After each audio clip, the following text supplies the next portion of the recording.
آپ ذرا غور کریں، ان کو نا بات منوانی بھی آتی تھی۔ اعلیٰ حضرت کا فتویٰ ہے کہ جمعے کی دوسری اذان جو ہے نا وہ خطیب کے سامنے کھڑے ہو کے نہیں دینی چاہیے، باہر دروازے پہ دینی چاہیے۔ اعلیٰ حضرت رحمۃ اللہ علیہ نا جبل پور چلے گئے، سفر تھا، وہاں آپ کے دو خلفاء تھے، باپ بیٹا، مولانا عبدالسلام بھی خلیفہ تھے، مفتی برہان اللہ کے ان کے بیٹے وہ بھی خلیفہ تھے۔ فاضل بریلوی جب وہاں پہنچے نا، عالم وہ نہیں ہوتا کہ جو بات لچھے دار تقریر کر کے تو گزر جائے، عالم وہ ہوتا ہے جس کو بات کرنی بھی آتی ہو اور ذہن میں اتارنی بھی آتی ہو۔ وہ شخص ہے جو پختہ علم رکھتا ہو، اسے پتا ہو کہ کس حکمت کے ساتھ لوگوں کو بات سمجھانی ہے۔ کلم الناس علی قدر عقولہم، اگرچہ مدرسین کی بھی بڑی بات ہے، لیکن ٹھہر ٹھہر کر طریقے سے پیار سے ہمارے بزرگ سمجھاتے تھے۔ اعلیٰ حضرت سے وہاں کسی نے پوچھا جی جمعے کی دوسری اذان کہاں پڑھنی چاہیے، تو اعلیٰ حضرت فرمانے لگے باہر پڑھنی چاہیے۔ آپ نے وہ فتویٰ دے دیا، وہاں جناب لڑائی شروع ہو گئی۔ وہاں لوگوں نے کہہ دیا جناب ہمارے ہاں 40 سال سے ہو رہی ہے، کسی نے کہا 35 سال سے۔ اعلیٰ حضرت فرمانے لگے دین تجربے سے نہیں آتا، دین علم سے آتا ہے۔ یعنی 40 سال تجربہ ہو گیا تو اس کا مطلب ہے آپ عالم ہو گئے۔ دین کا تعلق تجربے سے و علم سے ہے۔ وہ بحث ہو گئی۔ اعلیٰ حضرت نا انگریز کی عدالت نہیں جاتے تھے، فرماتے تھے عدالت تو وہ ہوتی ہے جہاں عدل ہوتا ہے، آپ اس کو کچہری کہتے تھے، عدالت کہتے ہی نہیں، تو کبھی گئے ہی نہیں تھے۔ انہوں نے مقدمہ کرا دیا، اعلیٰ حضرت پرچہ کٹوا دیا جی مولانا نے فساد کرا دیا۔ اب وہ جج مسلمان تھا، اس نے ریڈ کر لیا، وہ جو نائب قاصد نہیں، وہ ادری جس کو کہتے ہیں آوازیں دیتا ہے، فلاں بن فلاں حاضر ہو، وہ اعلیٰ حضرت کا مرید تھا۔ آپ نے اسے بلا کے نا تو ساری بات سمجھا دی، وہ سمجھ گیا کرنا کیا ہے۔ جب باری آئی نا اعلیٰ حضرت کی تو جج صاحب نے کیس پہلے پڑھ لیا تھا کہ یہ مسئلہ ہے، مولانا کہتے ہیں اذان باہر پڑھو، تو کچھ لوگ کہتے ہیں سامنے پڑھنی چاہیے۔ اس نے کہا بھی بلاؤ مولانا رضا علی خان ولد نقی علی خان۔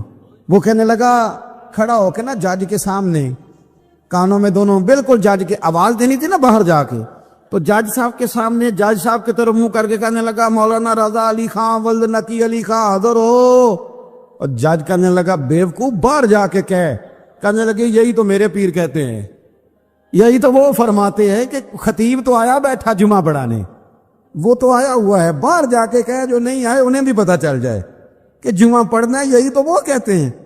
وہ جج کہنے لگا مولانا کو آنے کی ضرورت نہیں، وہ جو بھی کہہ رہے ہیں ٹھیک ہی کہہ رہے ہیں، وہ ٹھیک کہہ رہے ہیں جو بھی کہہ رہے ہیں۔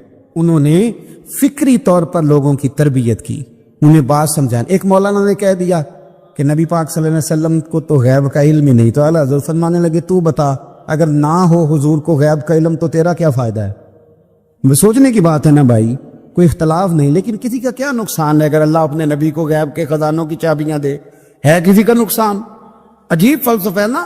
میں سفر کرتے رہتا ہوں تو بچے میپ لگا لیتے ہیں، اس کو غیب ہے کدھر جانا ہے کدھر نہیں جانا، لے جاتا ہے کہ نہیں، لیفٹ ہو جاؤ رائٹ ہو جاؤ، کس نے بتایا اسے؟ اس کی بات ماننا اسلام کے کفر۔ اللہ اکبر، الجھ گئی نا بات۔ پھر وہ بتاتا ہے کہ آپ 5 گھنٹے 4 منٹ میں فلاں جگہ پہنچ جائیں گے، تو اتنی دیر میں بندہ پہنچ جاتا ہے این ٹائم پہ، تو یہ بات ماننا اسلام کے کفر۔ لیکن مجھے افسوس اس بات کا ہے کہ ڈاکٹر کا الٹرا ساؤنڈ ماننے والے، میپ کی باتیں ماننے والے، کل اتنے بجے بارش ہو جائے گی یہ ماننے والے، اگر کہا جائے کہ رسول پاک نے یہ غیب کی خبر دی ہے تو لوگ اڑ جاتے ہیں۔ اعلیٰ حضرت فرماتے ہیں یوں نہ کرو جسے کوئی سائنسدان پڑھائے، اگر وہ بہت ساری باتیں بتا سکتا ہے تو جسے رب رحمان پڑھائے۔ الرحمن علم القرآن خلق الانسان، میں تم بات ہی نہیں مانتے؟ فاضل بریلوی نے الدولت المکیہ پوری کتاب لکھی ہے، را فرماتے ہیں اللہ نے سب سے زیادہ غیب کی خزانوں کی چابیاں اپنے نبی کو عطا فرمائی ہے۔ تو آپ نے ہر محاذ پر حضور کی شانیں بیان فرمائی، نبی پاک کی عظمتوں کے تذکرے کیے۔ آپ نے فرمایا کہ اولیاء اللہ، صوفیہ، بزرگ، ان پر تنقید نہ کرو۔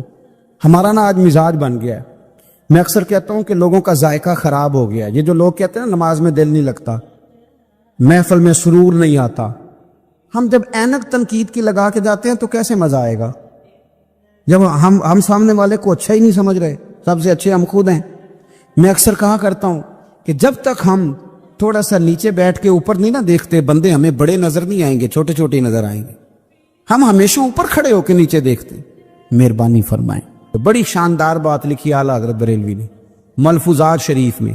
آپ فرماتے ہیں 2 بڑے زبردست قاری تھے، تلفظ اچھا ہی ہونا چاہیے، لیکن اس کا یہ مطلب نہیں کہ پھر آپ سب پہ تنقید ہی کرتے رہیں۔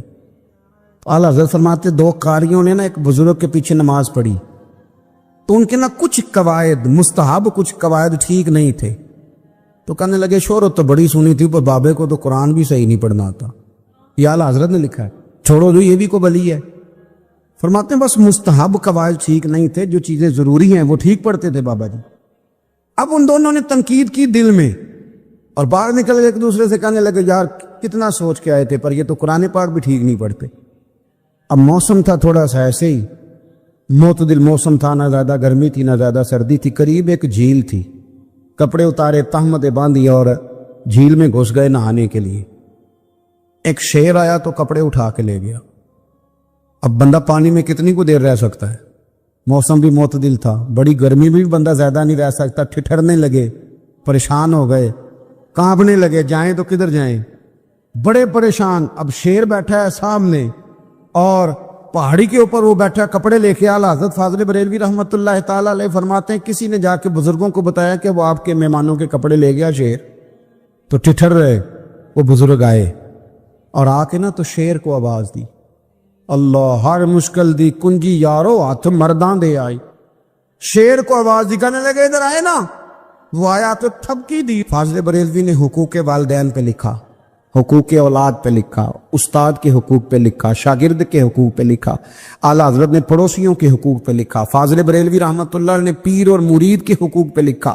اعلیٰ حضرت نے شرطیں بیان کی مرید کس کا ہونا ہے, شرائط. فرمایا سب سے پہلے 4 شرطیں دیکھو پھر بیعت کرنا. پہلی بات یہ کہ وہ بندہ اتنا عالم ہے کہ ضرورت کے مسئلے بتا سکے, جاہل کی بیعت جائز نہیں. اور دوسرے نمبر پہ فرمایا یہ بھی دیکھو کہ اعلانیہ گناہ تو نہیں کرتا, ظاہری طور پر شریعت کا پابند ہے. تیسرے نمبر پر یہ دیکھو اس کا سلسلہ متصل ہے, باقاعدہ کسی سے مرید ہوا ہے, سلسلہ اوپر تک صحیح چل رہا ہے.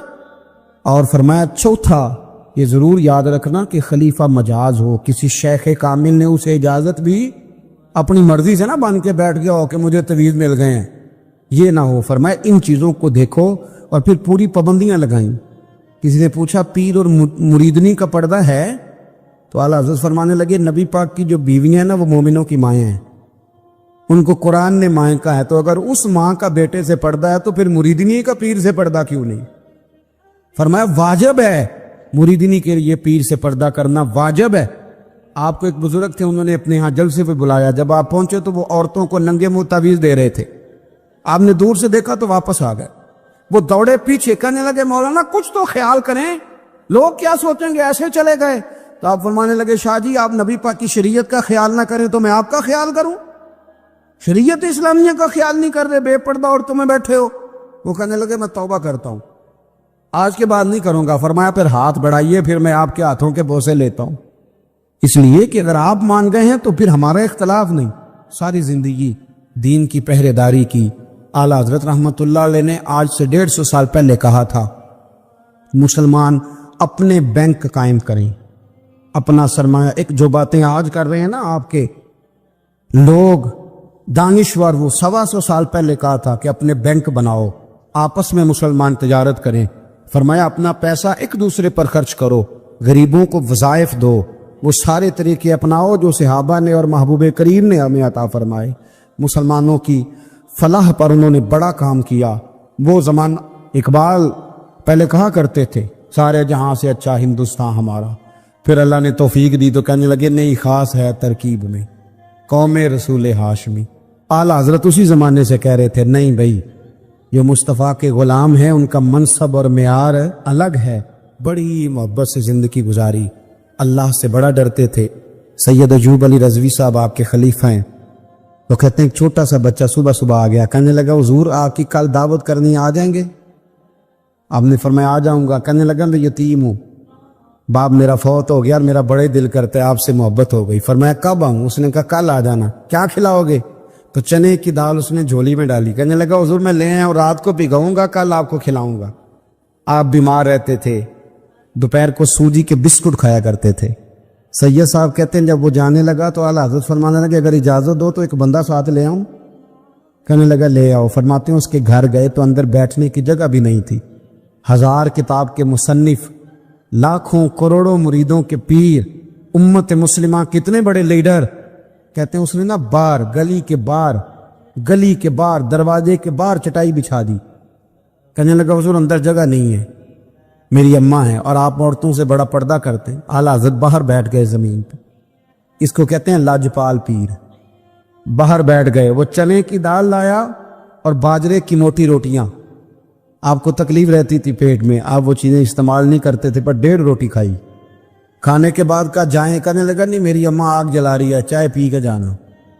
وہ چائے آئی، جو بندہ سڑک سے گزرتا حضور یہاں بیٹھنے فرمایا جاؤ کام کرو، دعوت ہماری ہے تمہاری نہیں، جاؤ اپنا کام کرو۔ وہاں بیٹھ کے کھانا کھایا۔ جب واپس نکلے تو اس بچے نے اجازت دی جائیے۔ واپس آئے تو کچھ چہرے پہ کمزوری کے آثار تھے، کچھ تکلیف پیٹ میں شروع ہو گئی۔ سید صاحب کہنے لگے حضور آپ نے کیا کیا، بیمار ہو جائیں گے۔ فرمانے لگے ایوب علی یار بیماری تو ٹھیک ہو جائے گی، پر تو نے دیکھا نہیں یتیم کا دل کتنا راضی ہو گیا ہے، کتنا راضی ہو گیا اس کا دل۔ دنیا میں کیوں نہ نبی پاک کی غلامی میں آ جائیں۔ وہ کہتے تھے دنیا، اعلیٰ حضرت نے کتاب لکھی ہے الامن والاولا، اس میں آپ فرماتے ہیں جو حضور کی پناہ میں آ جاتا ہے نا وہ بچ جاتا ہے۔ اللہ کرے آپ کو سمجھ آئے میری بات کی۔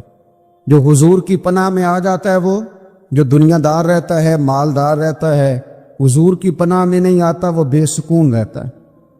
فرماتے یہاں دنیا میں بھی حضور کی پناہ میں آ جاؤ، آج لے ان کی پناہ۔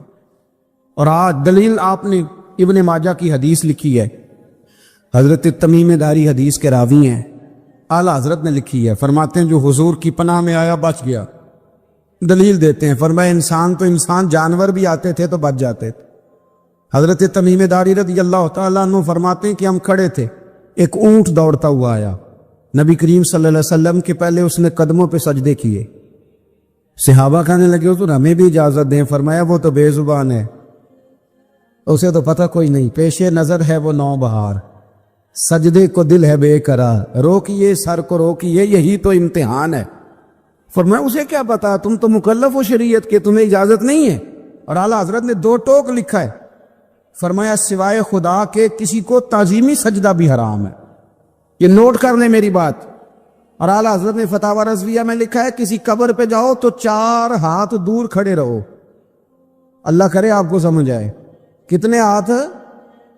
4 ہاتھ دور کھڑے رہو، سورۃ فاتحہ پڑھو، درود شریف پڑھو، جس قبر پہ گئے ہو ان کی روح کو اصال ثواب کر، ان کے وسیلے سے دعا مانگو۔ اعلیٰ حضرت فرماتے ہیں قبر کو سجدہ بالاتفاق حرام ہے، طواف قبر کا کرنا بالاتفاق حرام ہے، بوسہ لینے میں اختلاف ہے کہ جائز ہے کہ ناجائز ہے، لیکن بوسے سے بھی چونکہ شک پڑتا ہے تو فرماتے ہیں احمد رضا کی رائے یہ ہے کہ بوسہ لینے سے بھی بچا جائے۔ وہ آ گیا تو اس سے اگلی باتیں کرتا، بس خاموش رہ، باادب رہ اور پیچھے رہ۔ تو حضرت تمیم داری کہتے ہیں یہ حدیث اعلیٰ حضرت نے لکھی ہے الامن والاولا میں، فرماتے ہیں کہ اونٹ نے پہلے سجدہ کیا، قدم چومے، پھر اس نے حضور کے کان میں کوئی بات کہی۔ روزے دے دوالے نے غلاماں دیاں ٹولیاں، ایک پیا سندا کروڑاں دیاں بولیاں، یعنی اونٹ نے بات کی تو حضور نے وہ بھی سن لی۔ اعلیٰ حضرت کہتے ہیں جو پناہ میں آتا ہے بچ جاتا ہے۔ کہتے ہیں رسول کریم نے نا اونٹ کی پشت پہ ہاتھ پھیرا اور اللہ کے محبوب فرمانے لگے فکر نہ کر، اب تو آ گیا ہے نا، تو جیسے تو کہے گا ویسے ہی ہو جائے گا، جیسے تو کہے گا ویسے ہی۔ ابن ماجہ میں موجود ہے، پر میں چونکہ فاضل بریلوی رحمۃ اللہ علیہ کی کتاب سے پیش کر رہا ہوں الامن والاولا سے، تو میں اسی انداز میں پیش کر رہا ہوں جس انداز میں وہاں ہے۔ حضرت تمیم داری کہتے ہیں کہ ہماری سمجھ میں بات کوئی نہ آئی، تھوڑی دیر گزری تو کچھ لوگوں نے ہاتھوں میں رسیاں پکڑی ہیں، خنجر پکڑے ہیں، دوڑے آئے، یا رسول اللہ یہ ہمارا اونٹ ہے۔ حضرت تمیم داری کہتے ہیں میں نے دیکھا کہ جب وہ آ گئے نا خنجر لے کے تو اونٹ حضور کے پیچھے چھپ گیا۔ آج لے ان کی پناہ، آج مدد مانگ ان سے، وہ حضور کے پیچھے چھپ گیا۔ تو کہتے ہیں کہ نبی کریم صلی اللہ تعالی علیہ وسلم نے فرمایا کیا مسئلہ ہے بھائی؟ یا رسول اللہ ہمارا اونٹ ہے، ذبح کرنے لگے تھے دوڑ آیا ہے۔ تو حضور فرمانے لگے وہ تو تمہاری شکایت کر رہا ہے۔ وہ کہتا ہے یا رسول اللہ میں نے برسوں ان کی نوکری کی، برسوں میں نے بڑی نوکری کی۔ صحیح کہتا ہے یا رسول اللہ؟ ٹھیک کہتا ہے حضور، اب بوڑھا ہو گیا ہوں، تھوڑا زیادہ بوجھ نہیں اٹھا سکتا، تو مجھے ذبح کر کے کھانا چاہتے ہیں، میں مرنا نہیں چاہتا۔ نبی کریم فرمانے لگے اچھے لوگ یہ صلہ دیتے ہیں؟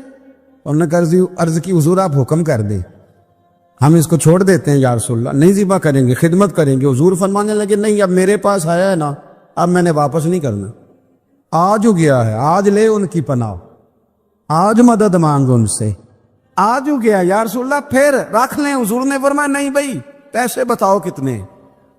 یا رسول اللہ نہیں نہیں کچھ نہیں. نبی کریم علیہ السلام نے فرمایا نہیں بتاؤ کتنے, بتاؤ کتنے. انہوں نے کہا حضور ایک دفعہ ریٹ لگایا تھا تو 100 دینار لگا تھا. حضور نے فرمایا بلال دے دو 100 دینار. 100 دینار دے دیا. اعلیٰ حضرت فرماتے ہیں دیکھو ان کی پناہ میں آنے کی برکتیں کتنی ہیں. ان سے کہا تم جاؤ, وہ چلے گئے. حضور نے پشت پہ ہاتھ پھیرا, فرمایا جا تو آزاد ہے. حضرت تمیم داری کہتے ہیں وہ پہلے گیا پھر پلٹ کے آیا. اس نے نبی پاک کے کان میں کو بات کی, کئی باتیں کی, پر میں ایک بات کرتا ہوں, کئی باتیں کی. ایک بات کی تو حضور رو پڑے. اونٹ چلا گیا. ہم نے عرض کی حضور یہ کیا کہہ گیا ہے؟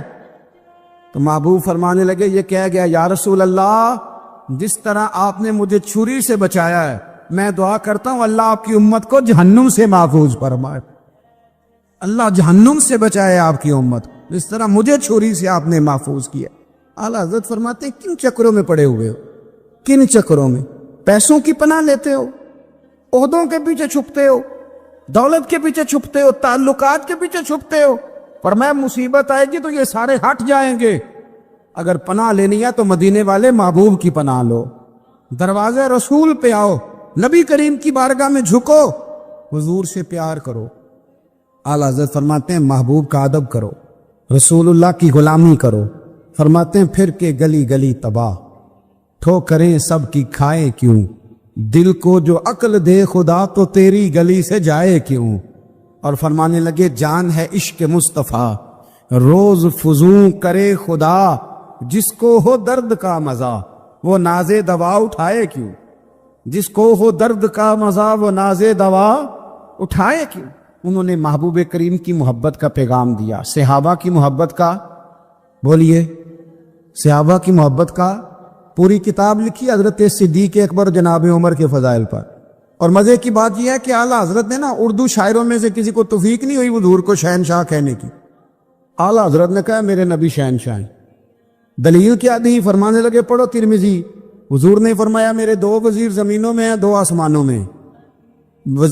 زمین کے 2 وزیروں کے نام ابو بکر اور عمر ہیں, آسمان کے 2 وزیر ہیں جبریل اور میکائیل. اعلیٰ حضرت کہنے لگے حضور وزیر تو کسی شہنشاہ کے ہی ہوتے ہیں, پھر کہہ لو نا شہنشاہ.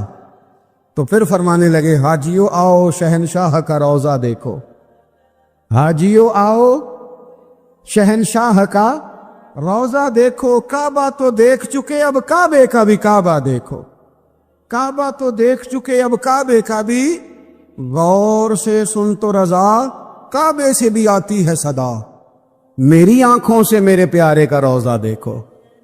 اعلیٰ حضرت نے ساری زندگی اور صحابہ کرام کی بات کی, اہل بیت کی بات کی, اولیاء کی بات کی, صوفیاء کی بات کی, دفاع کیا سب کا, سب کے شانوں میں لکھا, امت کو بتلایا کہ اپنے بزرگوں سے جڑے رہو گے تو بچے رہو گے. اعلیٰ حضرت نے طنز کرنے سے, تنقید کرنے سے, بلا وجہ غلطیاں نکالنے سے اور ایک دوسرے پر لان تان کرنے سے ہمیں بچنے کو کہا. اعلیٰ حضرت فرماتے ہیں کوئی علم اگر آ جائے نا تو اس کا معنی یہ نہیں کہ سب کو جاہل سمجھ لینا چاہیے. سمجھ آ رہی ہے میری بات کی؟ ہم جس شعبے میں بھی ہوتے ہیں نا سامنے والے کو ان پڑھ ہی سمجھتے ہیں. مولویوں کے بارے میں بعض لوگوں کا خیال ہے کہ یہ پتہ نہیں کون سی مخلوق ہے, ان کو کیا پتہ دنیا داری کا. میں صحیح کہہ رہا ہوں. اسی طرح جو میرے شعبے سے تعلق رکھنے والے لوگ ہیں وہ کہتے ہیں شاید سارے تاجر 2 نمبر طریقے سے ہی مال کماتے ہیں. یہ ہو نہیں سکتا, ایسا ہو نہیں سکتا. ہمیں نا دوسروں کی اہمیت کی خبر رکھنی چاہیے. ہم ایک دوسرے سے پیار, ہم طنز کرتے ہیں, تنقید کرتے ہیں. فاضل بریلوی منع کرتے تھے. آپ فرماتے ہیں یہ طریقہ درست. ہم جب غلطیاں نکالنے پہ جاتے ہیں تو معاذ اللہ اتنا اوپر بن جاتے ہیں کہ معاذ اللہ ثم معاذ اللہ اللہ رسول تک پہنچ جاتے ہیں. اعلیٰ حضرت کے زمانے میں ایک شخص نے کہہ دیا نبی پاک کا خیال آئے تو نماز ٹوٹ جاتی ہے. عقل ہے نا جی, جہاں مرضی لے جاؤ. اور کہنے لگا جی میں نے خالص اللہ کے لیے پڑھنی ہے نا فلسفہ عجیب. نبی پاک کا خیال آئے تو نماز. اعلیٰ حضرت فرمانے لگے تو بڑا ہی پاگل ہے. جب تو کہے گا السلام علیکہ ایھا النبی, خیال آئے گا کہ نہیں؟ فرمانے لگے تو بڑا ہی نادان ہے. جب تو کہے گا اللہم صلی علی محمد وعلی, خیال آیا کہ نہیں آیا؟ فرمانے لگے تو نبی پاک کی بات کرتا ہے, نماز میں تو ابا اماں کا بھی خیال آتا ہے. ربنا اغفر لی والوالدیّ, فرمانے لگے اگر ابے کے خیال سے نہیں ٹوٹتی تو مدینے والے کے خیال سے کیسے ٹوٹ گئی؟ فرمانے لگے بڑا ہی بیوقوف ہے تو۔ اعلیٰ حضرت فرمانے لگے تو کہتے ہیں حضور کا خیال آئے تو ٹوٹ جاتی ہے؟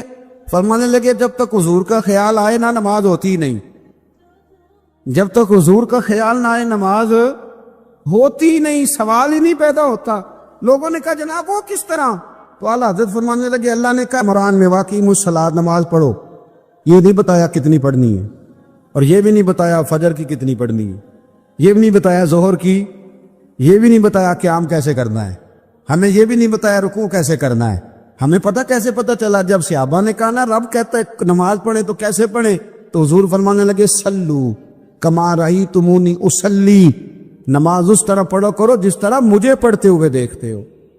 تو کہا یہ تو کیسی عجیب بات کر رہا ہے کہ نبی کریم صلی اللہ علیہ وسلم کا خیال آئے۔ اور پھر بڑی مزیدار بات، ایک شخص نے اعلیٰ حضرت سے آ کے نا اس زمانے میں نا ایک آریہ مذہب ہوتا تھا، اب اللہ کا شکر ہے وہ کوئی نہیں، اب ویسے جو بڑے نئے نئے مذہب نکل آئے ہیں، جو آدمی جتنا پڑھ جاتا ہے معاذ اللہ وہ ایک نئی بات ہی شروع کر دیتا ہے، اور جو انوکھی بات کرے اس کے پیچھے رش بھی زیادہ ہو جاتا ہے، سٹائل ذرا ہٹ کے ہو نا جی تو ذرا ماحول جلدی بن جاتا ہے۔ تو وہ آریہ مذہب تھا، تو وہ ایک آریہ آ گیا اعلیٰ حضرت کے پاس آ کے کہنے لگا کہ فرض کی اہمیت زیادہ ہے کہ سنت کی؟ تو اعلیٰ حضرت فرمانے لگے بھئی اہمیت تو فرض کی زیادہ ہے۔ تو کہنے لگے آپ کا وضو تو پھر سنت سے شروع ہوتا ہے، وضو میں پہلا فرض ہے منہ دھونا، اور آپ سب سے پہلے ہاتھ دھوتے ہیں، یہ بھی سنت، ناک میں پانی ڈالنا یہ بھی، کلی کرنا یہ بھی۔ میری بات کی سمجھ آ رہی ہے؟ اس نے کہا یہ آپ عجیب لوگ ہیں، فرض اگر بڑا ہے تو پہلے فرض ہونا چاہیے تھا۔ سمجھ آ رہی ہے میری بات کی؟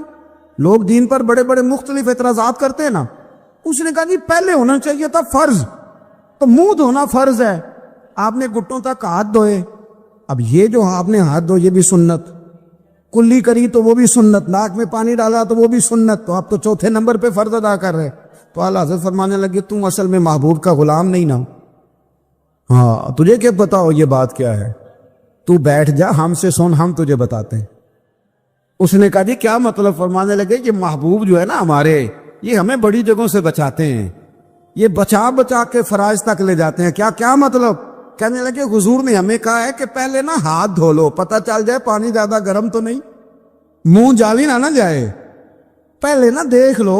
فرمایا پھر ناک میں ڈال کے پتہ کرا لو کہ اس میں سے بدبو تو نہیں آتی، سنت بھی ادا ہو گئی، پتہ بھی چل گیا بو تو نہیں آ رہی، اور فرمایا پھر منہ میں ڈال کے چکھ لو کہ بد ذائقہ تو نہیں۔ اب یہ 3 سنتیں ادا کر کے تم فرض ادا کرو گے تو اللہ بھی راضی ہوگا، اللہ کے رسول بھی راضی ہوں گے۔ نبی کریم علیہ السلام کے صحابی حضرت ابو ہریرہ رضی اللہ تعالیٰ عنہ فرماتے ہیں کہ حضور سید عالم علیہ السلام کے پاس میں بیٹھا تھا، تو چند نوجوان حضور کے پاس بیٹھے تھے، جہاں ہم بیٹھے تھے وہاں جگہ کچھ تنگ تھی۔ ایک بزرگ آ گئے سفید داڑھی والے، انہوں نے سلام لی، نبی پاک علیہ السلام نے سلام کا جواب دیا، تو حضور نے نوجوانوں پہ 2-3 دفعہ نظر ڈالی، وہ بیٹھے رہے، ان کو جگہ نہیں دی، تھوڑے سمٹے نہیں۔ تو کہتے ہیں رسول پاک علیہ السلام نے بات کی تو میں کانپنے لگا۔ اللہ کے حبیب نے فرمایا من لم یرحم صغیرنا ولم یعکر کبیرنا فلیس منا، فرمایا جس کو چھوٹے پہ شفقت نہیں کرنی آتی اور جس کو بڑے کی عزت نہیں کرنی آتی اس کا تو ہم سے تعلق ہی کوئی نہیں، فلیس منا، وہ ہم میں سے۔ فرمایا وہ آئے تم نے جگہ ہی نہیں دی، سفید داڑھی والے شخص کا اکرام نہیں کیا، اس کو تم نے جگہ ہی نہیں دی۔ اور ہم لوگ یہ سمجھتے ہیں، یہ نوجوان یہ سمجھتے ہیں کہ ہم نے کون سا بوڑھے ہونا ہے، ہم نے کون سا بوڑھے ہونا، ہم نے تو سدا جوان ہی رہنا ہے۔ ایک کلرک نے نا ایک دفعہ کسی بہت بڑے رائٹر کو کہہ کہ اپنے نام سمیت، اس نے کہا تھا میرا نام، ایڈریس، فون نمبر سمیت یہ بات اپنے کالم میں درج کر دو۔ اس نے کہا کہ میں کلرک تھا، تنخواہیں وغیرہ دیتا تھا کسی بینک میں یا کسی ایسے ادارے میں ملازم تھا جہاں میں وہ چیزیں دیا کرتا۔ تو کہتے ہیں کہ میں وہاں یہ کام کرتا تھا، تو بوڑھے لوگ، آپ کو پتہ ضعیف لوگ آتے ہیں بیچارے پینشن لینے، کسی بچے کی منت کرتے ہیں، وہ لے کے جاتا ہے، بابا جی کو یہ بھی نہیں پتا انگوٹھا کہاں لگانا، فارم کیسے فل کرنا ہے۔ تو یہ سرکاری عہدوں پہ بیٹھے لوگ معاذ اللہ تنگ ہوتے ہیں اور کئی دفعہ غلط جملے استعمال کرتے ہیں۔ تو کہا کرتا تھا کہ میں بڑا سخت رویہ رکھتا تھا، اب میری بھی پینشن ہو گئی ہے، اور اب جب میں خود لینے جاتا ہوں نا تو کہتے جتنے دھکے میں یہ تھے اس سے 11 گنا کھا چکا ہوں، پر معافی کوئی نہیں مل رہی۔ تو لوگوں کو یہ میرا نام لے کے ایڈریس سمیت بتا دیں کہ اگر اپنا بڑھاپا سیف کرنا چاہتے ہیں تو اپنی جوانی محتاط کریں، اگر اپنا بڑھاپا سیف کرنا چاہتے ہیں تو اپنی جوانی، اور بڑھاپے میں باتیں برداشت ہوتی، جوانی میں برداشت ہوتی ہیں، بڑھاپے میں تو لفظ صحیح بھی نہیں جاتے، آنسو خود بخود نکل جاتے ہیں جب بچہ بات کرتا ہے۔ سنو، یہ نوجوان یہ حدیث یاد کر لیں، یہ طبرانی میں موجود ہے، میرے نبی کریم علیہ الصلوۃ والسلام نے فرمایا یہ حدیث یاد کر لینی ہے، پڑھیے درود صلی اللہ ہو، پھر کہیے صلی اللہ ہو، چلے تیسری دفعہ بھی پڑھ لیں صلی اللہ ہو۔ رسول پاک علیہ الصلوۃ والسلام نے فرمایا جو شخص اپنی جوانی میں کسی بوڑھے کی عزت کرے گا، جب وہ بوڑھا ہوگا تو اللہ اسے کئی گنا بڑھ کے اس کی عزت کرائے گا، اس کی کئی کی گئی عزت سے کئی گنا بڑھ کے رب پھر اس کی عزت کرائے گا۔ نوجوان اکرام کرنا سیکھیں، بزرگوں کا احترام کریں، اپنے بڑوں کے ساتھ، اور بڑوں میں جتنے بھی صاحب فضیلت بڑے ہیں، آپ کا جو استاد ہے وہ آپ کے لیے بڑا قابل احترام ہے، بڑا قابل احترام ہے۔ میں ماسٹر کی ڈگری لینے کے بعد اب بھی کبھی گاؤں میں اپنی پرائمری کے ٹیچروں کو دیکھتا ہوں، اب بھی تو احساس پیدا ہوتا ہے کہ یہ اگر ہمیں وہ الف با تا سا نہ پڑھاتے، شروع کی کتابیں یہ المدہ عام نہ پڑھاتے تو پھر اس سے آگے بھی ہمیں پڑھنا نہ آتا۔ اور اگر آپ کو اللہ تعالیٰ سمجھ دے نا، توفیق دے، تو یہ سمجھے کہ جو چھوٹا استاد ہوتا ہے اس کی محنت زیادہ ہوتی ہے۔ ہاں یونیورسٹی والے جو ٹیچر ہیں تو لیکچر دے کے چلے جاتے ہیں، تو وہ جس نے رٹا لگایا نا پہاڑے یاد کرانے کا، وہ جس نے آپ کو املا لکھنی سکھائی ہے نا، اس کی محنت، اگرچہ اس کی تعلیم میٹرک پی ٹی سی ہے، اگرچہ اب آپ اس سے کئی گنا زیادہ تعلیم حاصل کر گئے، لیکن اصل مشقت اس قاری صاحب کی ہے جس قاری نے آپ کو قاعدہ پڑھایا ہے، جس نے تلفظ ٹھیک کرایا ہے۔ ابتدائی کتابوں کے اساتذہ کی مشقت زیادہ ہوتی ہے، بڑے لوگ پر لیکچر دے کے چلے جاتے ہیں۔ تو بھائی ادب کرنا سیکھیں۔ میرے رسول پاک صلی اللہ علیہ وسلم نے ارشاد فرمایا، حضور فرمانے لگے ایک تیرا باپ وہ ہے جس کی صلب سے تو پیدا ہوا، اور ایک تیرا باپ وہ ہے جس نے اپنی بیٹی دے کے تجھے بیٹا بنایا، اور فرمایا ایک تیرا باپ وہ ہے جس نے تجھے تعلیم دی۔ وہ تیرا باپ ہے، اس کا اکرام کر، اس کا ادب۔ اور حضرت مولا علی شیر خدا نے تو شیروں جیسی بات ہی کر دی۔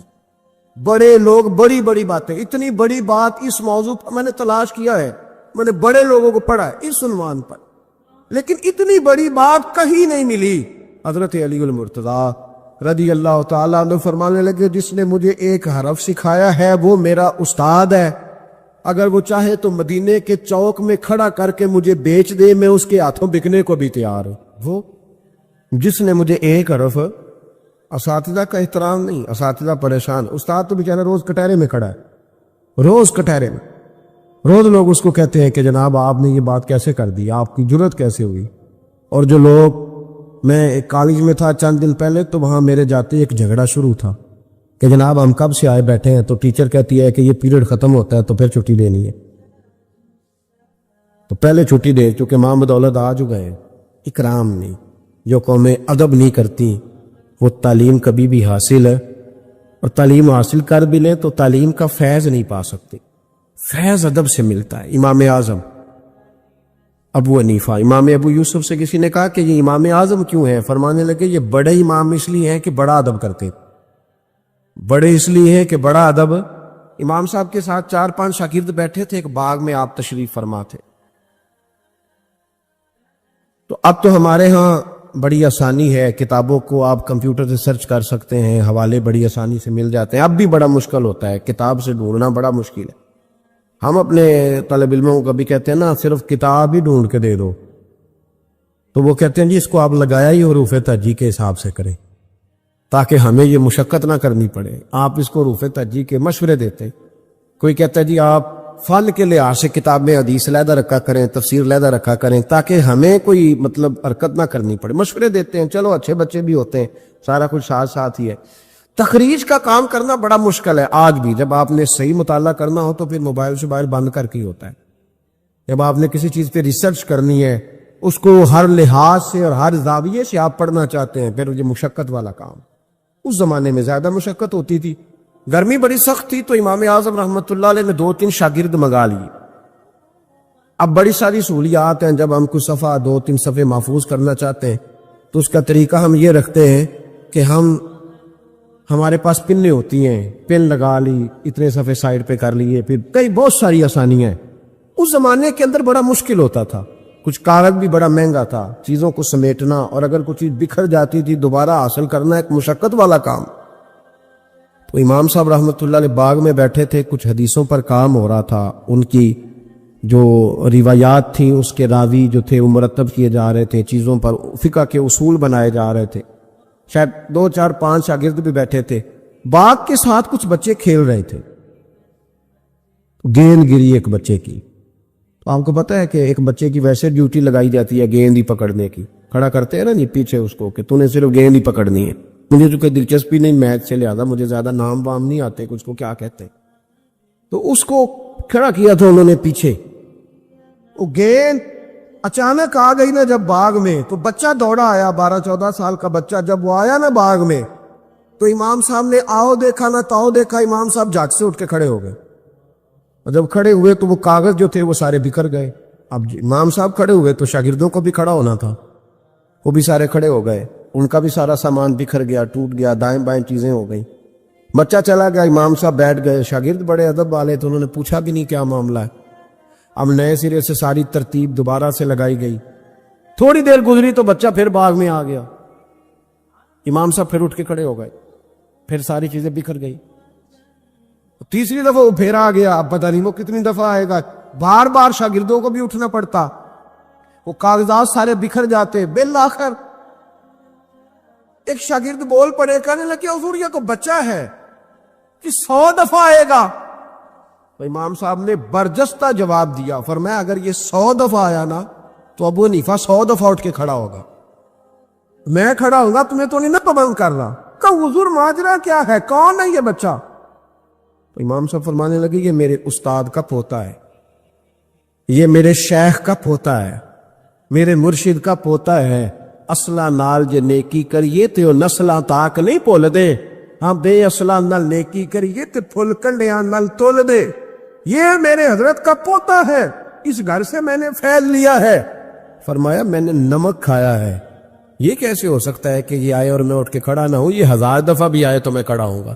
تو امام ابو یوسف فرماتے تھے اس دن مجھے سمجھ آئی کہ یہ جو امام صرف امام نہیں، امام اعظم ہے نا، یہ بڑے اس لیے ہے کہ انہوں نے ادب بڑے بڑے کیے ہیں، انہوں نے اکرام بڑے بڑے کیے۔ ہمارے ہاں تو اب اتنی پریشانی والا معاملہ، اتنی پریشانی والا سوچ نہیں سکتے، بالخصوص وہ لوگ جن کا بڑا ملت میں اکرام ہونا چاہیے تھا، بڑا اکرام۔ مجھے صحیح بتائیں کہ ایک مستند قرآن و سنت جاننے والا عالم کسی ولیمے میں جائے اور ساتھ ہی اب میں نے جائے تو قدر کس کی زیادہ ہو رہی ہوتی ہے، ہونی کس کی چاہیے؟ یہ تکلیف والا معاملہ ہے، تکلیف والا۔ یہاں ایک استاد کو ہتھکڑیاں لگی تو موم بتی مافیا سارا بول پڑا، اور 2 مہینے علماء کو جیلوں میں رکھا گیا، اور جرم نہیں بتایا گیا، اور قوم کیا کہہ رہی ہے، مذاق اڑا رہی۔ کچھ لوگ مذاق کرتے تھے، بھاگ رہے ہیں جی پولیس آ گئی، کس مطلب جرم کیا تھا؟ چور تھے، یہ ڈاکو تھے، اور بہت سارے تو ایسے تھے جو کسی کاز میں، کسی کام میں، کسی ایسی ایکٹیویٹی میں بیچارے شامل ہی نہیں تھے، مدرسین پڑھنے پڑھانے والے، اور ان کو پکڑ کر اندر ڈال دیا گیا۔ اور وہ لوگ جو خود بڑے بڑے دنوں تک سارا ملک بند کرتے رہے، انہوں نے یہ جرم کیا، کوئی پوچھنے والا نہیں تھا، کوئی نہیں تھا، کوئی پیچھے جانے والا نہیں۔ 2 مہینے، اور پھر کہا گیا 20 لاکھ اور پتہ نہیں کتنے لاکھ، اور پھر ڈائریکشن کا نہیں پتہ جانا کدھر ہے، زمانہ تو یہ بتایا ہی نہیں گیا۔ تو مجھے بتلاؤ یہ کیا ان لوگوں کا معاشرے میں کیا اکرام رہ گیا، کیا احترام رہ گیا؟ بہت سارے ایسے لوگ ہیں جن کے والد 2 مہینے جیل میں رہے، بچوں نے مدرسوں میں پڑھنا چھوڑ دیا ہے، کہ جو ہمارے ابے کا حشر ہوا ہمارا بھی تو وہی ہونا ہے نا، پڑھنا چھوڑ گئے طالب علم، انہوں نے کہا جی ہم سے نہیں یہ کام ہوتا۔ تو روز سیمینار کرتے ہو، یہ تھوڑے دن پہلے کراچی میں سیمینار تھا کہ ہرن کی پیدائش کم ہو گئی ہے، تو ایسے اقدامات کیے جائیں کہ ہرن جو ہے وہ زیادہ پیدا ہو۔ بہت بڑا سیمینار منعقد کیا گیا۔ آپ کو نہیں پتا کہ علماء کم رہتے جا رہے ہیں؟ پتہ ہے آپ کو؟ ڈھونڈنے سے عالم نہیں ملتا، بستیوں کی بستیاں خالی ہیں۔ کیوں؟ اس لیے کہ جو حشر کرتے ہیں نا، ہم خود ساری زندگی جو مرضی کرتا رہے، اور کسی عالم کا ننگا سر بھی دیکھ لے تو وہ 20 جگہ پہ 20 جگہ. ہم جا رہے تھے تھوڑے دن پہلے لاہور، تو آگے گاڑیوں کی بریک لگ گئی. وہ گاڑیوں کی بریک لگی تو بچے نے بریک لگا دی گاڑی کی، تو پیچھے سے ایک ڈرائیور نے آ کے دھڑام سے گاڑی ماری، اڑا دیا سارا کچھ پیچھے سے، سب ختم. اب اس کی سواریاں کرنے لگی کہ ہم تجھے وہاں سے کہتے آ رہے ہیں کہ تو چلاتا ادھر ہے دیکھتا ادھر ہے. بچے جلال کرنے لگے تو میں نے ان کا بازو تھام لیا. میں نے کہا پتر ہم جو کام کرتے ہیں نا یہ بڑا مظلومیت والا کام ہے. تم نے 2 منٹ بھی کسی سے بات کر لی نا، حالانکہ غلطی ساری اس کی ہے، اور ہم نے اسے کچھ بھی نہیں کہا. اس کی سواریاں ساری اس کے گلے پڑ رہی تھی کہ جو تو دیکھتا ادھر ہے چلاتا ادھر ہے، ساتھ میسج لکھ رہا ہے، تو ساتھ موبائل سن رہا ہے، تو کتنا پاگل ہے، کتنے لوگوں کی جان خطرے میں ڈال. تو میں نے کہا بیٹے تم ایک بات بھی کرو گے تو اس کی ویڈیو بن جائے گی. پھر یہ دیکھیں یہ پیر صاحب تبلیغ کرتے ہیں، ان کا حال دیکھیں، یہ فٹافٹ معاملہ یہ اتنا سخت معاملہ، اتنی اذیت ناک یہ مسئلہ ہوتا جا رہا ہے، اتنا کربناک ہے یہ معاملہ. کسی نے کسی سے ہاتھ نہیں ملایا تو شور ہو گیا. یہ بازو دکھنے لگتا ہے. آپ یقین کریں بیٹھے رہتے ہیں نا، جب کسی مجلس میں جاتے ہیں تو ہزاروں لوگوں سے ملنا پڑتا ہے، اور سنگی اپنے حساب سے ملاقات کرتے ہیں. کچھ بڑے عقیدت مند ہوتے ہیں، اور جب تک پورا بازو اپنے قریب نہ کر لے تب تک سلام میں بھی مزہ نہیں آتا. تو اب آپ کہہ نہیں کچھ سکتے، آپ چونکہ آپ دین کی بات کرتے، آپ خبردار، آپ بالکل ہلیں گے نہیں، آپ کو ہر جگہ پورا اترنا ہے. تو یہ اتنا گھٹن والا ماحول، کیونکہ آداب نہیں رہے، کیونکہ ہم تکلیف دیتے، ہم آزمائش میں ڈال، ایسے ایسے جملے لوگ کستے اور کہتے ہیں کہ جن کا کوئی مطلب جواب ممکن ہی نہیں، آپ دے نہیں سکتے. آپ کس طرح کر کے اس کا جواب دیں گے؟ کسی نے فون کیا اور کوئی سخت بات کہہ دی تو آپ نہیں جواب دے سکتے، پتہ نہیں وہاں ریکارڈنگ نہ چل رہی ہو اور وہ اپنی بات پتہ نہیں ریکارڈ کرے نہیں کرے گا. یہ تکلیف ہے. کبھی بھی اپنے بزرگوں کو کبھی بھی تکلیف نہ لیں، کبھی بھی اذیت میں مبتلا نہ کریں، آزمائش میں نہ ڈالیں کبھی بھی.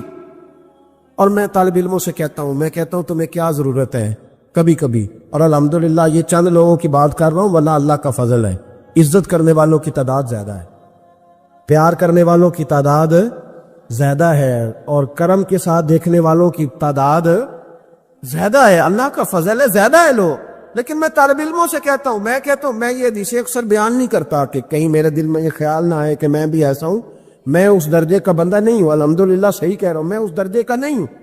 پر یار کتنی شاندار بات ہے، کتنی بڑی علامہ اسماعیل حقی نے روایت لکھی ہے. میرے نبی کریم رسول رحمت صلی اللہ علیہ وسلم آقا دو عالم علیہ السلام نے فرمایا، حضور نے نہیں فرمایا کہ پیر میرا وارث ہے، نبی پاک نے یہ نہیں فرمایا کہ جو ساری زندگی رزق حلال کھائے وہ میرا وارث ہے، یہ نہیں فرمایا کہ 40 سال عشاء کے وضو سے فجر پڑے تو اب میرا سجادہ نشین ہو گیا.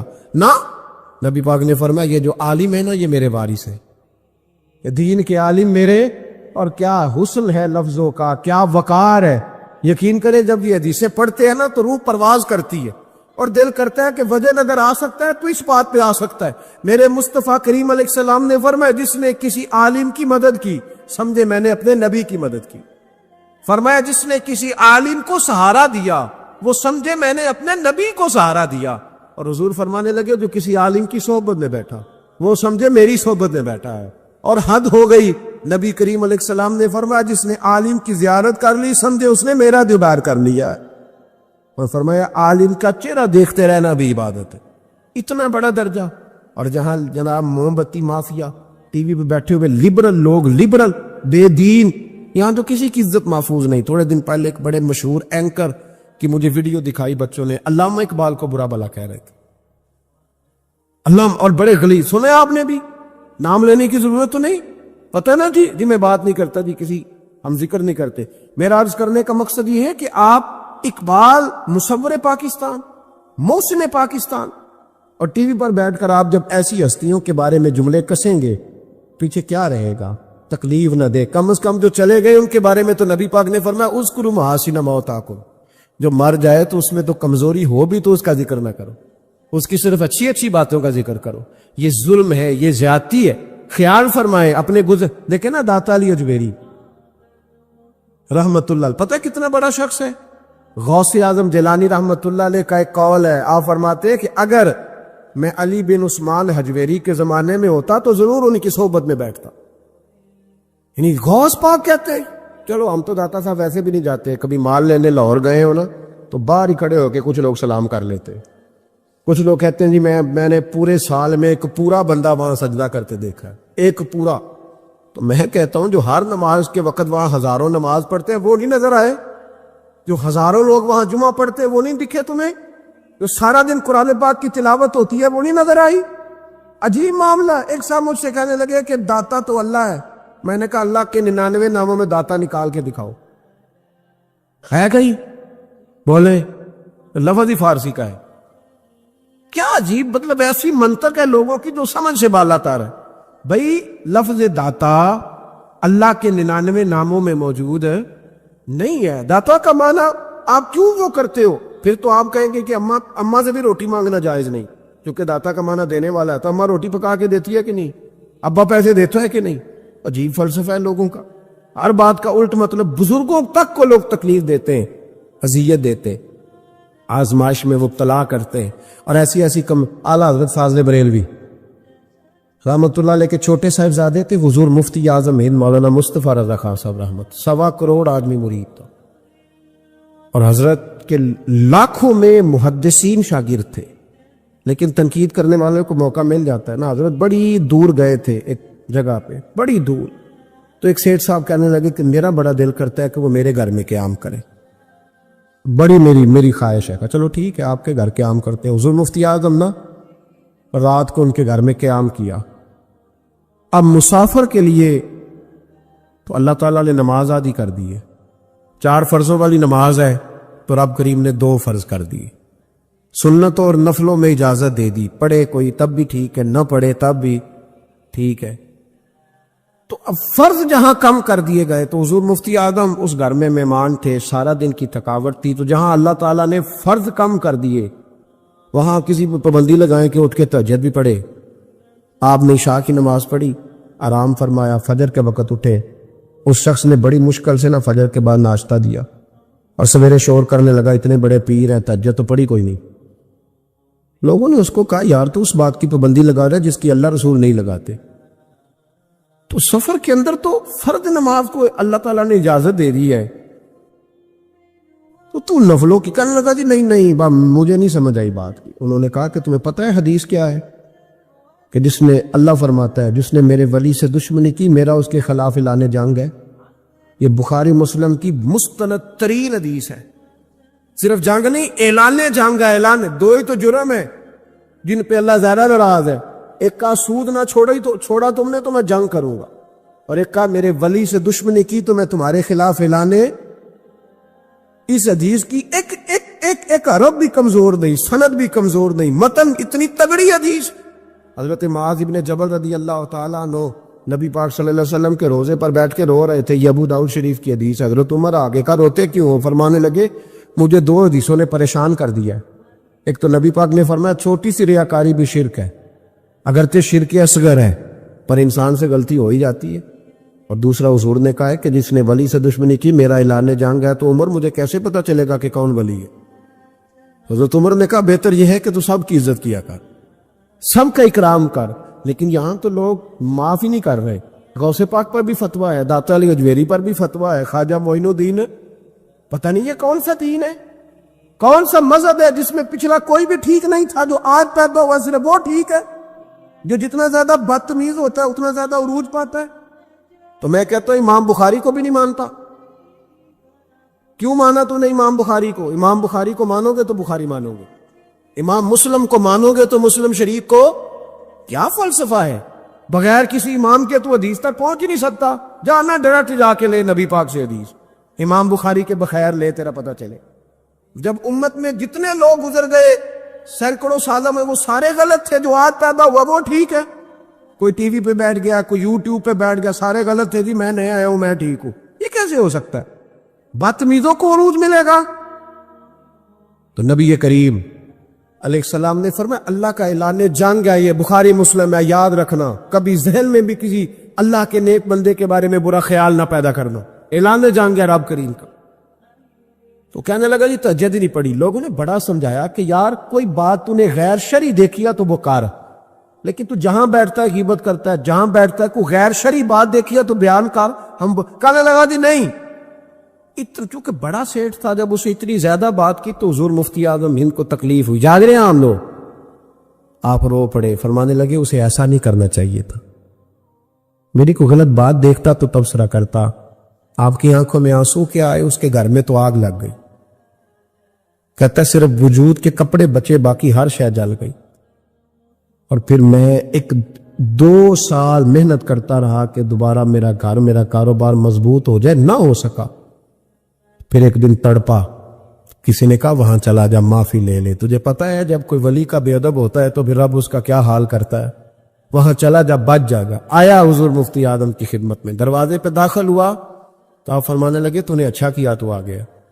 اور اب تجھے معافی مانگنے کی ضرورت نہیں، جا میں بغیر معافی مانگے ہی تجھے معاف کرتا ہوں۔ وہ کہتا ہے اگلے دن سے ہی میں نے اپنا رویہ، حضرت جنید بغدادی، یہ داتا صاحب نے لکھا ہے، حضرت جنید بغدادی نے نا ایک نوجوان کی تربیت کی، اسے ادھر دیکھیں میری طرف، جنید بغدادی نے اسے تعلیم دی، وہ اکثر آتا، آپ پڑھاتے، پیار کرتے، محبت کرتے، تھوڑی سی نا چند باتوں کی اسے خبر ہو گئی، علم ہو گیا، پھر آہستہ آہستہ اسے نورانی خواب بھی آنے لگ گئے، پھر آہستہ آہستہ اسے سمجھ لگنے لگ گئے کہ اب میں نہ کچھ ہوں، پرواہ کو نہیں ہوتی رب کریم کے بندے کو، موج کرے کوئی، ایک چاہت کرنے والا جاتا ہے تو کئی درجل اللہ عطا کرتا ہے، لیکن نہ صرف اتنی تکلیف ہوتی ہے کہ میری ہاتھوں کے تراشے ہوئے مٹی کے صنم آج بت خانے میں بھگوان بنے بیٹھے ہیں، یہ ذرا تکلیف ہوتی ہے کہ اس کو وہ پتھر جن کو سکھائی تھی قوت گویائی ہم نے، وہ جب بولنے لگے تو ہم پر ہی برس پڑے، یہ ذرا اچھا نہیں لگتا، یہ تکلیف ہوتی ہے کہ یہ کیا انداز ہوا، ہم ہی سے کھا کے ہماری بلی ہمیں ہی میں ہوں، یہ ذرا بات تھوڑی سی باتی، یہ ذرا اچھا نہیں لگتا، یعنی میرے ہاتھوں کے تراشے ہوئے مٹی کے صنم دیکھو آج بت خانے میں بھگوان بنے بیٹھے، تو وہ کہنے لگا کہ میں تو اب اوپر چلا گیا ہوں حضرت جنید بغدادی سے،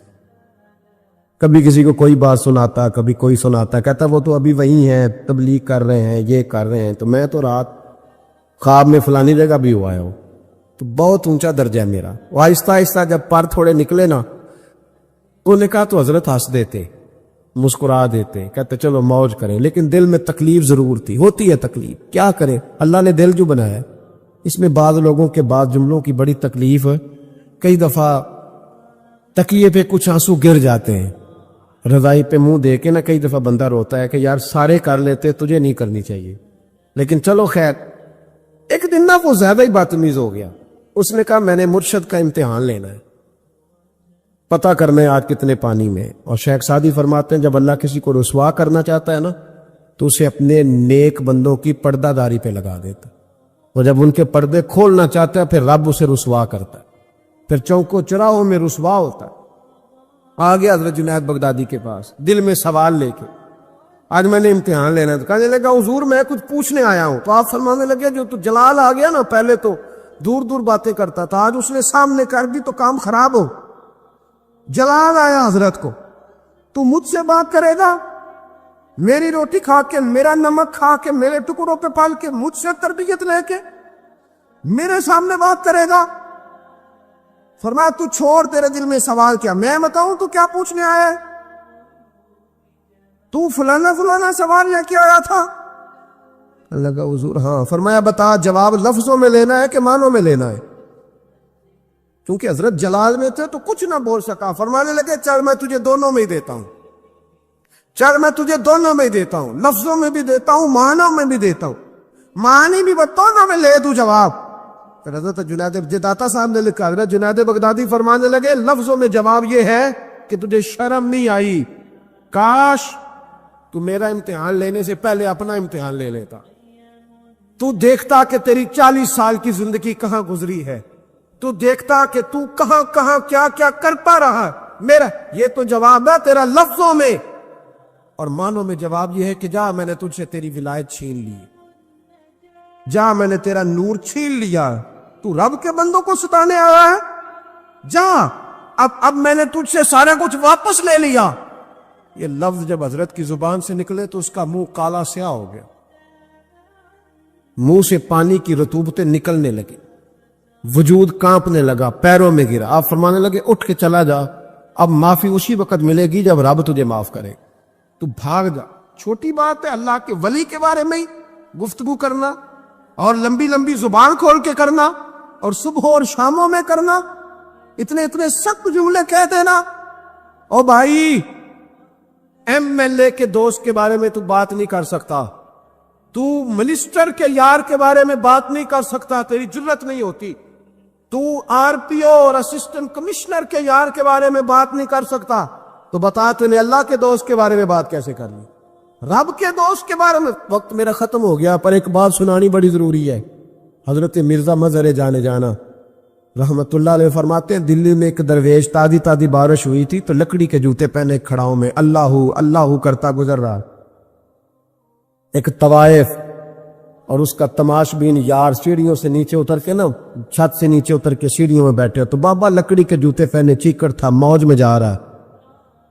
اس طوائف کے کپڑوں پہ تھوڑا سا کیچڑ پڑ گیا تو اس کا یار اٹھ کے آیا، اس نے تھپڑ مارا بزرگ کے منہ پہ، کہنے لگا دیکھ کے نہیں چلا جاتا. بابا جی کہنے لگے بیٹے اللہ تیرا بھلا کرے، واقعی بوڑھا ہو گیا، اب صحیح نظر نہیں آتا، غلطی ہو گئی. تھوڑا سا آگے گئے تو ٹھنڈ کا موسم تھا، ایک حلوائی دودھ گرم کر رہا تھا. اس نے بابا جی کو آتے دیکھا تو بھاگ کے گیا، بازو سے پکڑا، پھٹے پہ بٹھایا، گرم گرم دودھ کا پیالہ دیا.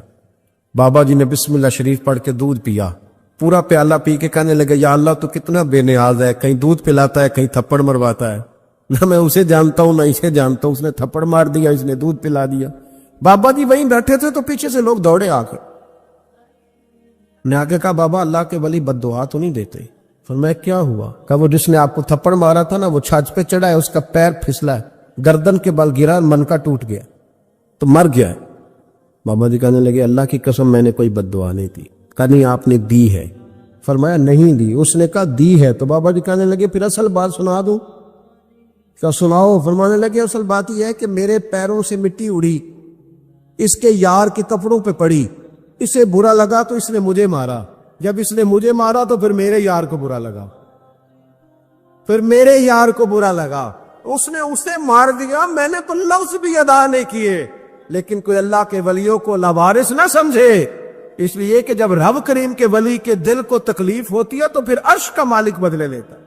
پھر اللہ کہتا ہے میرا اعلان جنگ ہے، پھر تو تیاری کر، پھر میں تجھے بتاؤں گا کہ ساری دولتیں سارا کچھ تیرے گھر میں، پر رات کی نیند نہیں تیرے پاس. پھر ہر سہولت ہوگی پر روح کا سکون. تھوڑا سوچ کے بولیں، تھوڑا احتیاط سے بولیں، تھوڑا تول کے بولیں، کہیں ایسا نہ ہو ایک فکرہ کسی اللہ کے بندے کی بے ادبی کا سبب بنے. آج بھی لوگ، میں کہتا رہتا ہوں اور یہ میرا بڑا درد ہے، میں کہتا رہتا ہوں یہ تیز لوگوں کا زمانہ. لوگ وہاں بھی چالاکی دکھانے کی کوشش کرتے ہیں جہاں بالکل بنتی نہیں، اور جہاں وہ گر جائیں گے چالاکی دکھائیں گے تو وہ سادگی، وہ خوبصورتی، وہ عاجزی، وہ شرافت، پتہ نہیں کیوں ہم یہ چاہتے ہیں کہ ہم اپنی مرضی سے زمانے کو جیت لیں. ایسا نہیں ہوتا. اس کا نقصان یہ ہوتا ہے کہ جب کوئی انسان عقل کے زور پہ چلنا شروع کرتا ہے تو اس کی عقل کسی کو بھلا کیا تکلیف دے گی، اسے خود ہی بڑی تکلیف دیتی. اسے خود محسوس ہونے لگتا ہے کہ میں کوئی نارمل زندگی نہیں گزار رہا بلکہ مجھے تو کوئی اداکاری کرنی پڑ رہی. حضرت ابو بکر صدیق رضی اللہ تعالیٰ عنہ نے اس زمانے میں جب سارے لوگ کچھ اور کہہ رہے تھے، آج لوگ کہتے ہیں نا یہ سارا زمانہ ادھر جا رہا ہے، لیکن یہ ان کے ایمان کا کمال ہے کہ سارے لوگ کسی اور سمت جا رہے تھے. حضور سید عالم علیہ السلام نے واپس آ کے جب معراج شریف کی بات کی تو اس کی سب سے پہلے تصدیق جناب صدیق اکبر نے فرمائی. اللہ کریم نے فرمایا والذی جاء بالصدق وصدق بہ. ایک وہ ہیں جو سچ لے کے تشریف لائے اور ایک وہ ہیں جنہوں نے اس کی تصدیق کی. اولئک ھم المتقون. دونوں ہی پرہیزگار ہیں. یہ پرہیزگار ہیں، اللہ سے ڈرنے والے، غیر مشروط محبت اور لا محدود وفاداری. غیر مشروط، ہم نہ شرطیں لگا کے پیار کرتے ہیں، شرطیں لگا کے. نماز پڑھتا ہوں تو میرے رزق میں برکت بھی ہونی چاہیے. بھئی نہ برکت ہوگی تو نہیں پڑھو گے. سوال ہے میں اب نیک کام کرتا ہوں تو لوگ میری عزت بھی کریں، تو اگر لوگ عزت نہیں کریں گے تو نیک کام چھوڑ جائیں گے. یہ شرطیں ہم نے لگائی ہیں، اس لیے ہم کئی دفعہ محبت نہیں کر رہے ہوتے، تجارت کر رہے ہوتے. تجارت اور تجارت ٹھیک ہے، پھر اگر آپ کسی کے ساتھ تجارت کر رہے ہیں تو سامنے والا بھی تجارت ہی کر رہا ہے، پھر سودا بیچ لو، سودا خرید لو، سودا خرید لو، سودا بیچ لو، یہی کچھ ہوگا۔ حضرت ابوبکر صدیق رضی اللہ تعالیٰ عنہ نے غیر مشروط محبت کی، غیر مشروط، یعنی جو حضور نے کہہ دیا انہوں نے کہا حضور بالکل ہی ٹھیک ہے، جو سرکار دو عالم صلی اللہ تعالی علیہ وسلم نے فرما دیا کہ حضور آپ جو کہیں گے ہو جائے گا، کوئی لیتا نہیں، کوئی لاللہ نہیں، کوئی اگر نہیں، کوئی مگر نہیں، کوئی ایسے کیسے بس جو فرما دیا ٹھیک ہے، جیسے کر دیا ٹھیک ہے، جس انداز میں بات کر دی ٹھیک ہے۔ حضور نے کہا کہ جہاد پہ چلنا ہے چلتے ہیں، اب حدیبیہ میں صلح کرنی ہے، حضور ٹھیک ہے کر لیتے ہیں۔ حضرت عمر کہتے ہیں میں نے کچھ اپنے مشورے پیش کیے کہ اس طرح کر کے چلنا چاہیے، پر ابو بکر صدیق نے کہا نہ بھائی جو کریم فرما دے وہی ٹھیک ہے، ہم نے نہ کبھی قطرے پہ غور کیا اور نہ دریا دیکھا، بس جہاں تیری جھلک دیکھی وہیں ڈوب گئے۔ انسان کے نا دو قسم کے پیار کرنے والے ہوتے ہیں، ایک پیار کرنے والے پروٹوکول مانگتے ہیں، ٹائم مانگتے ہیں، پیار کرتے ہیں وہ بھی، لیکن ان کا خیال ہوتا ہے کہ اس طرح کر کے اگر آپ چلیں گے تو پھر پیار ہے۔ کچھ پیار کرنے والے اس طرح کے ہوتے ہیں، وہ کہتے ہیں تو مل نہ بھی وہ دی فطرت ہے کہر نہ چھڈے، سجن ہو کے ویر نہ چھڈے، انہوں آکھو اسی نہیں متھے لگ دے، چلو ساڈا شہر نہ چھڈے۔ کچھ لوگ ایسے ہوتے ہیں کہتے ہیں مل نہ بھی یار کوئی عرض نہیں، لیکن اس طرح کر کہ پیار تیرے ساتھ قائم رہے گا، تو سلام لے پھر بھی تیری مرضی، اور پھیر کے گزر جا پھر بھی تیری، غیر مشروط محبت، شرط والی نہیں۔ پھر کیا ہوتا ہے کہ آپ کسی پہ بوجھ نہیں بنتے، آپ کسی کو تکلیف نہیں دیتے، آپ کسی کو اذیت نہیں دیتے، لیکن اگر آپ بوجھ بنیں گے، آپ اپنا آپ بتائیں گے، اپنا آپ دکھائیں گے، اپنا آپ مسلط کریں گے، محبت کمزور ہو جائے گی۔ نبی پاک صلی اللہ تعالی علیہ وسلم کی نا آپ کو 20 حدیثیں ملیں گی جناب صدیق اکبر رضی اللہ تعالیٰ عنہ کی شان میں، اور ظاہر ہے جو پڑھنے والا ہے جتنا زیادہ مطالعہ رکھتا ہے اتنی زیادہ چیزیں ملیں گی۔ میں کھڑا ہو جاتا ہوں نا جو حدیث پڑھ کے، اور جو میری بڑی تربیت کرتی ہے، اور میں سمجھتا ہوں کہ یہ جو انفرادی زندگی ہے نا ان کی، یہ جو انوکھا رنگ ہے یہ بڑا نرالا ہے۔ حدیث پاک سنیے گا اور اس کے پہلوؤں پر غور فرمائیے گا۔ نبی پاک صلی اللہ تعالی علیہ وسلم فرماتے ہیں میرے پاس جس کا بھی مال آیا نا میں نے امانت سمجھ کے خرچ کیا، مال غنیمت بھی آیا ہے، حضرت عثمان غنی نے بھی مال دیا، جناب عبد الرحمن ابن عوف نے بھی مال دیا، جس بندے کا بھی مال آیا ہے نا میں نے امانت سمجھ کے خرچ کیا ہے۔ کیا لفظ ہیں، کیا حسن ہے، کیا تاثیر ہے، کیا اپنائیت ہے۔ حضور فرماتے ہیں جس کا مال آیا اور لوگوں میں نے امانت سمجھ کے خرچ کیا، پر جب ابو بکر کے پیسے آئے نا میں نے اپنے سمجھ کے خرچ کیے، یہ اپنے، ان کا کوئی مسئلہ نہیں۔ میں نے کہا کہ میں یہ نہیں کہتا کہ یہ سب سے بڑی فضیلت کی حدیث ہے، علماء کی اپنی اپنی رائے ہے، جو حدیث پاک پڑھنے والے لوگ ہیں طلباء اساتذہ کی اپنی، میری یہ رائے ہے کہ یہ جو جملہ ہے نا یہ والا، یعنی جس کے مال کوئی بندہ اپنا مال کہہ لے، دیکھیں نا کچھ جگہوں پہ آپ پوچھتے ہیں کہتے ہیں یار یہ ذرا ضرورت ہے مہربانی کر، اور کچھ پیسے ایسے ہوتے ہیں آپ اٹھا لیتے ہیں کہتے ہیں انہیں کچھ بھی نہیں کہنا، یہ حد ہے اپنائیت کی۔ حضرت صدیق اکبر کے بارے میں میرے کریم نے فرمایا کہ میں نے جب اس کے پیسے آئے ہیں نا تو مجھے یوں لگا یہ اس کے نہیں یہ میرے ہیں، میں نے اپنے سمجھ کے نا، اللہ کرے میں آپ کو سمجھا سکوں گا، جس کی چیزیں مدینے والے کی اپنی چیزیں کہلائے، جس کی چیزیں حضور کی اپنی چیزیں کہلائیں۔ اب بات کو سمجھیں، حضرت ابو بکر صدیق نے غیر مشروط محبت کی، لا محدود وفاداری کی، بغیر حیل و حجت کے پیار کی، صبح شامیں دوپہر ہر چیز کریم کے نام کر دی۔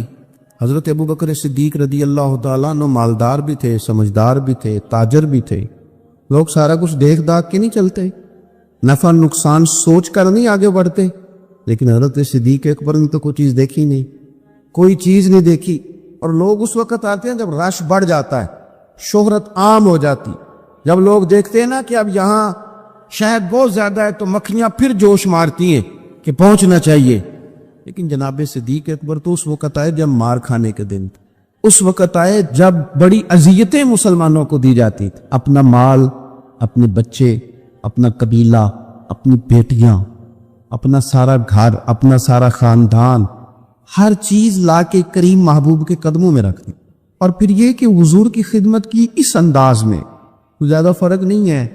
عمر بظاہر نبی پاک صلی اللہ علیہ وسلم سے 2.25 2.5 سال ان کی کم ہے، لیکن غار ثور میں جو لوگ گئے ہیں وہ جانتے ہیں کہ وہ بڑا مشکل رستہ ہے، ابھی بھی بڑا مشکل ہے، حالانکہ رستے بن گئے۔ چلے ایک بات اور بھی کہہ لیتے ہیں تجربے کی ہے کہ حالانکہ رستے بن گئے، حالانکہ اس کے لیے بڑے بڑے چندے بھی اکٹھے ہو گئے، بڑے بڑے چندے۔ اتنی دفعہ مجھے کچھ موقع ملا ہے تو میں نے تو یہی دیکھا ہے جی رستہ بن رہا ہے، آ جائیں ذرا آپ بھی اس میں شامل ہو جائیں۔ چندے والا معاملہ بھی بڑا سپر ہے، کس انداز میں لوگ جمع کرتے ہیں۔ رستہ بن گیا ہے، لوگوں کے لیے آسانیاں ہو گئی ہیں، ہاتھ کے اندر بڑی بڑی روشنیاں ہیں، کھانے پینے کا رستے میں موقع ملتا ہے، آسانیاں سہولیات ہیں۔ لیکن جناب صدیق اکبر کہتے رات کی تنہائی میں جب میں نے حضور کے مقدس قدموں میں ورم دیکھا، تکلیف دیکھی، تو میں نے کہا حضور مہربانی کریں، آپ میرے کندھے پہ نہیں آ جاتے؟